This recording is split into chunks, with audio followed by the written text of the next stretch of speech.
Il est pénible quand même le Saint-Esprit parce que toi, tu réfléchis pendant toute la semaine sur l'évangile, sur ce que tu vas dire. Et puis pendant que tu écoutes la parole, elle est tellement nourrissante, la parole, que tu te dis, mais c'est encore autre chose qu'il faut dire. Elle est infinie, la parole. Chaque fois que nous la lisons, chaque fois que nous la méditons, chaque fois que nous la proclamons, chaque fois que nous sommes dans la présence de Dieu, eh bien, elle nous dit quelque chose de nouveau. Elle vous a parlé aujourd'hui, la parole? Amen. C'est vraiment, pourquoi? Parce que c'est vraiment une parole qui nous nourrit. On s'aperçoit que c'est la seule chose qui nous nourrit. Hier, j'étais dans l'avion, je revenais d'un lieu d'évangélisation à Montpellier, puis j'étais assis à côté d'un adolescent, 13 ans à peu près, qui était en train de jouer à ces jeux vidéo. Et puis c'était vraiment très très rigolo. Un grand merci. Et évidemment, au bout d'un certain temps, on s'est mis à parler, puis on a discuté de Jésus, évidemment. Et puis à la fin, je lui dis, ben, tu sais, moi je vais parfois dans les écoles raconter un peu ce que je t'ai raconté, et puis voilà, parler à des jeunes comme toi qui croient plus en Jésus, qui sont loin, mais qui dressent l'oreille. Alors tu peux m'inviter dans ton école? Et puis il me dit, et moi je vais plus à l'école. Je dis, ah bon? Il dit, mais t'as quel âge? Il me dit, j'ai 18 ans. Moi je me suis dit, mais comment ce jeune de 18 ans, il est encore en train de jouer à des jeux vidéo de gamins de 13 ans? Mais je me dis, mais qu'est-ce qui nourrit son âme? Qu'est-ce qui nourrit son âme? Qu'est-ce qui doit être affamé, assoiffé à l'intérieur de lui?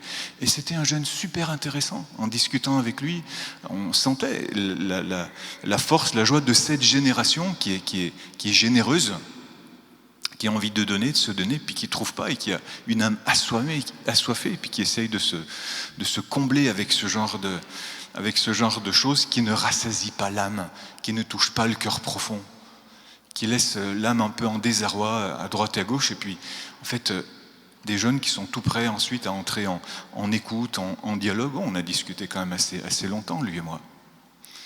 J'ai même prié pour lui parce que en fait il faut passer très rapidement à ce stade-là où on parle avec les gens, et puis ensuite où il faut vraiment prier avec les gens parce qu'ils en ont besoin pour leurs âmes.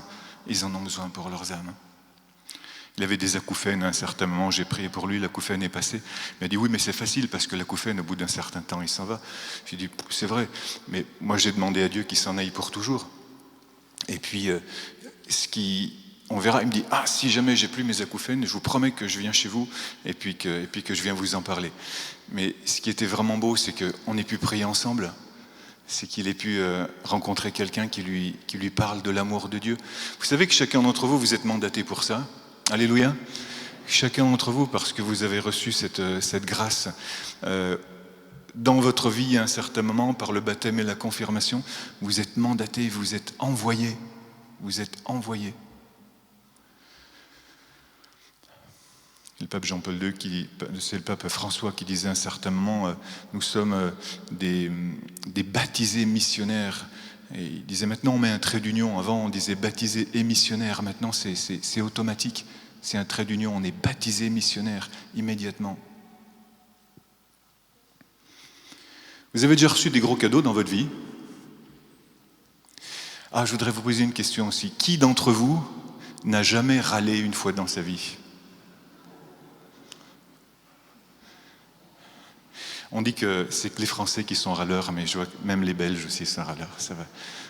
Comme disent les Italiens, tutto il mondo è paese, c'est-à-dire le monde entier est un village.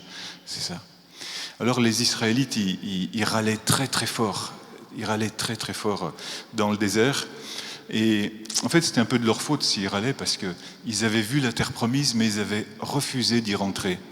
Moi, je te pose cette question. Il t'est arrivé une fois ou l'autre d'avoir vu la terre promise et de n'avoir pas eu assez de foi pour y rentrer? Là, je ne vous demande pas de lever la main. Okay, vous y réfléchirez chacun dans votre coin, mais je pense qu'on peut tous lever la main et se dire, à un certain moment de ma vie, j'ai manqué de foi. Alors ils se sont mis à râler très très fort. Et puis, tu as pu voir aussi dans certains moments de ta vie que tu as été comblé de quelque chose, et toi aussi, comme les Israélites, dans le désert, tu te dis, hey, c'est quoi ce truc-là? Tu sais, je sais pas, tu as trouvé la maison que tu cherchais, tu as trouvé ton permis de séjour, tu as trouvé les 50 € qui te manquaient pour prendre le train, Tu as trouvé le boulot que tu cherchais depuis longtemps, ou tu as réussi à changer de boulot. Tu as enfin eu ta pension. Ton fils ou ta fille ont évité le divorce. Tu as réussi tes examens alors que tu t'y attendais pas. Il y a eu quelque chose, puis tu t'es dit, hey, c'est quoi ce truc? Et c'est ça que se sont dit les Israélites dans le désert. Man, c'est quoi ce truc? Puis après, même ça, tu l'as oublié, puis tu t'es mis à râler pour autre chose. Tu sais pourquoi? Exactement comme lorsque Jésus a multiplié les pains, qu'est-ce qu'on fait, nous? On regarde le pain, puis on oublie la main, et on oublie le cœur qui nous le donne. On peut jouer vraiment comme des dératés avec nos jeux vidéo, et puis oublier quel est le sens, l'origine, et le don de tout ce qui nous arrive. Même nous les chrétiens. Nous oublions la source et l'origine, et nous continuons à nous dire, man, c'est quoi ce truc-là? Et nous oublions celui qui est l'origine du don. On a entendu ce que disait l'Éternel dans la première lecture. Il dit, je vais donner quelque chose à ce peuple pour voir si oui ou non il écoute ma parole et si oui ou non il écoute ma voix. Il ne dit pas je vais lui donner à manger pour qu'il ne crève pas de faim. C'est évident que Dieu ne va pas nous laisser crever de faim. Alléluia. Mais Dieu nous donne ses dons pour nous dire je vais voir vraiment si son cœur est ouvert. Je vais voir si son cœur est ouvert à la gratitude déjà. Mais pas seulement à la gratitude, aussi à l'intelligence. Je vais voir si l'être spirituel de ce peuple est ouvert. Je vais voir si son cœur est transformé. Je vais voir si les épreuves de sa vie par lesquelles il est passé et où j'ai été présent et où je l'ai soutenu l'ont aidé à ouvrir son cœur et les yeux de son cœur pour me voir, pour me rencontrer, parce que c'est mon désir. Irénée, le grand évêque de Lyon, disait « La gloire de Dieu, c'est l'homme vivant. Dieu est honoré, Dieu est glorifié quand nous sommes en pleine forme spirituelle. Mais nous serons en pleine forme dans tous les sens du terme si notre âme est rassasiée de Dieu, parce qu'il n'y a que lui qui peut nous rassasier. La gloire de Dieu, c'est l'homme vivant. Lorsque ton âme est touchée, alors tu rends gloire à Dieu. Et la seule gloire que Dieu cherche, c'est que toi tu sois en bonne forme. La seule gloire que Dieu cherche, c'est que toi tu sois épanoui, mais au plus profond de ton être, pas un insatisfait. Parce que tout d'un coup, là, il y a l'iPhone 10 qui vient de sortir, mais bientôt le 11 est à la porte, fais gaffe. Et tu seras toujours insatisfait. Il y a toujours un truc qui va te manquer. Et tu es piégé dans ton système. Mais ton âme, où en es-tu dans ton âme? Parce que ton âme, c'est pas seulement celle qui doit être rassasiée de Dieu, c'est celle qui doit rassasier les autres de Dieu. Et alors quand tu entends ça, tu te dis, mais alors, qu'est-ce qu'on doit faire? Et Jésus te dit, écoute, la seule chose que tu dois faire, c'est croire. La seule chose que tu dois faire, c'est rentrer dans ce cœur à cœur. Que je te fais pas seulement des dons. Oui, d'accord, rends-toi compte déjà des dons que je te fais. Remercie. Moi, combien de fois, quand je suis en TGV ou en avion, ou en ceci ou en cela, en déplacement, et que je regarde par les fenêtres, et je bénis Dieu parce que nous sommes en paix. Parce que nous sommes en paix. Et mes frères et sœurs, c'est pas évident que nous soyons en paix toute notre vie.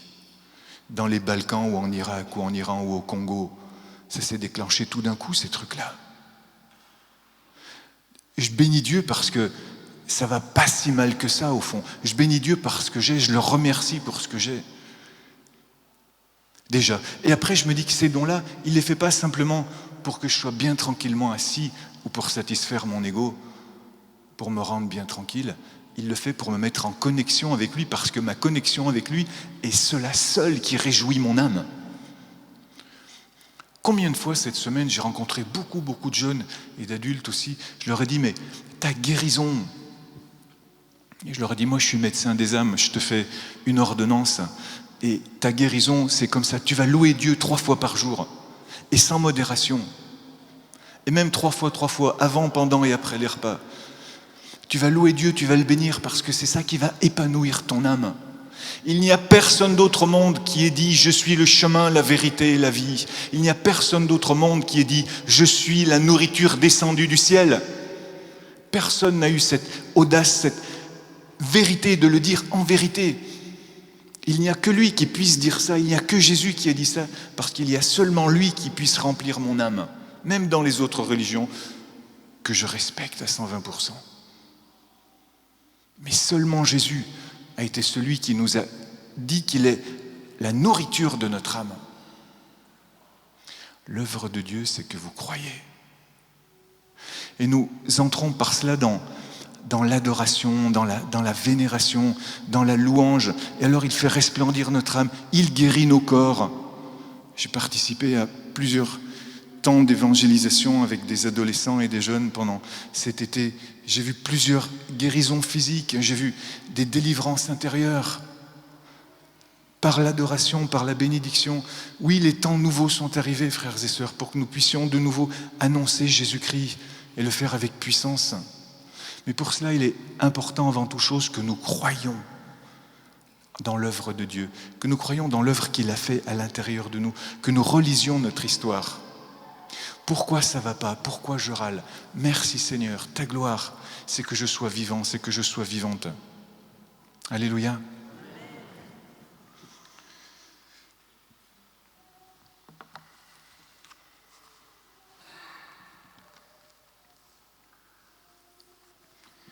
On a entendu dans la deuxième lecture, frères, je vous le dis, j'en témoigne dans le Seigneur, vous ne devez plus vous conduire comme les païens qui se comportent dans le néant de leurs pensées. Est-ce que ce temps que je passe à l'Église sert à transformer mes pensées, mon esprit, vraiment, en profondeur? Mais vous, ce n'est pas ainsi que l'on vous a appris à connaître le Christ. Il s'agit de vous défaire de votre conduite d'autrefois, c'est-à-dire de l'homme ancien corrompu par les convoitises. Retenez bien ce mot. Est-ce que nous sommes des gens qui sommes encore tendus par les convoitises? Ça, c'est l'homme ancien. Si nous sommes dans l'homme ancien, nous sommes sans cesse dans la convoitise. Si nous sommes dans la convoitise, nous sommes dans l'homme ancien. Qui l'entraîne dans l'erreur. Laissez-vous renouveler par la transformation spirituelle de votre pensée. Est-ce que nous continuons à penser dans l'esprit du monde? Moi, je dis trop souvent oui. Parce que nous sommes dans cette ambiance mondaine. Que ce soit les ados, que ce soit les adultes, nous sommes dans cette ambiance mondaine et nous avons à nous démarquer de cette ambiance mondaine. Nous avons à aimer le monde. Nous avons à aimer les gens qui sont autour de nous.